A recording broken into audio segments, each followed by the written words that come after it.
Bapak, Ibu, Saudara-saudari yang dikasihi Tuhan Yesus, selamat pagi. Salam sejahtera bagi kita semua. Dengan penuh syukur kepada Tuhan, kita berjumpa kembali melalui pesan suara via YouTube ini.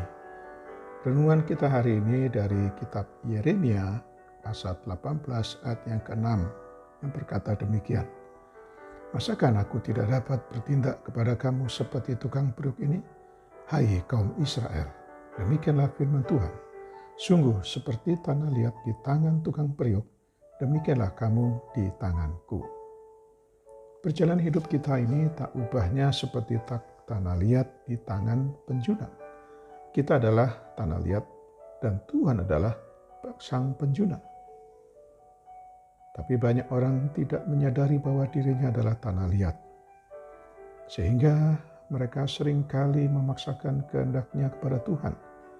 Kita suka mengatur Tuhan untuk mengikuti kemauan kita. Kita tak mau tunduk kepada kehendak Tuhan. Dalam kitab Yesaya 45 ayat yang ke-9 tertulis demikian. Celakalah orang yang berbantah dengan pembentuknya. Dia tidak lain dari beling periuk saja. Adakah tanah liat berkata kepada pembentuknya, apakah yang kau buat? Atau yang telah dibuatnya, engkau tidak punya tangan. Karena itu Tuhan menyuruh Yeremia untuk pergi ke rumah tukang periuk supaya ia dapat belajar dari apa yang diperbuat oleh tukang periuk atas tanah liat ini. Mengapa Tuhan menggambarkan manusia sebagai tanah liat? Berbicara tentang tanah liat, Tuhan hendak menegaskan kepada kita bahwa sesungguhnya kita ini lemah adanya, tak punya kekuatan apa-apa. Di luar Tuhan atau tanpa Tuhan turut campur tangan, kita tak mampu berbuat apa-apa. Berbicara tentang tanah liat, Tuhan juga mau mengingatkan bahwa kita ini tidak punya arti apa-apa. Tidak ada harganya dan kotor. Tanah itu hanya bisa diinjak-injak oleh banyak orang dan akhirnya menjadi rusak.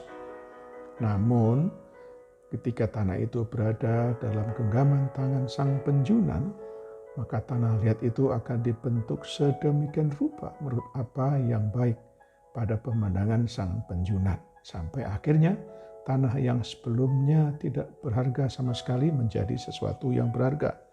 Yang tidak berarti menjadi sesuatu yang sangat berarti. Dalam Mazmur 113 ayat yang ke-7 tertulis demikian. Ia menegakkan orang yang hina dari dalam debu, dan mengangkat orang yang miskin dari lumpur. Untuk menjadi bejana yang berharga, ada harga yang harus dibayar. Ada proses yang harus kita jalani. Proses memang menyakitkan secara daging, dan banyak orang tidak tahan dan gagal di tengah perjalanan. Seperti sebagian besar orang Israel yang keluar dari tanah Mesir. Karena itu milikilah penyerahan penuh kepada Tuhan. Dan jangan sekali-sekali kita memberontak kepada Tuhan. Sebab semakin kita memberontak, semakin panjang proses yang harus kita lewati. Sebagai sang penjunan, Tuhan tahu yang terbaik untuk kita. Karena itu, tetaplah setia dan taat kepadanya. Selamat beraktivitas hari ini dengan iman yang teguh dan imun yang kuat. Tuhan yang menyertai dan memberkati kita. Sekarang mari kita berdoa. Bapa di surga, Sang Penjunan Agung kami bersyukur untuk firman-Mu hari ini. Terima kasih atas penyertaan-Mu bagi kami sampai saat ini. Kami menyerahkan seluruh aspek kehidupan kami dan keluarga kami kepadamu.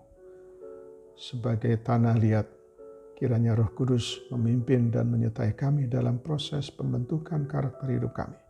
Sehingga kami dapat menjadi sebuah bejana yang indah untuk kemuliaan nama-Mu. Dalam nama Tuhan Yesus kami berdoa. Amin. Sekarang terimalah berkat dari Tuhan. Tuhan memberkati engkau dan melindungi engkau. Tuhan menyinari engkau dengan wajah-Nya dan memberi engkau kasih karunia. Tuhan menghadapkan wajah-Nya kepadamu dan memberi engkau damai sejahtera. Berkat anugerah dari Bapa Surgawi, cinta kasih karunia Tuhan Yesus Kristus dalam persekutuan dan penghiburan dari Roh Kudus menyertai kita semua dari saat ini sampai selama-lamanya. Amin. Sampai jumpa.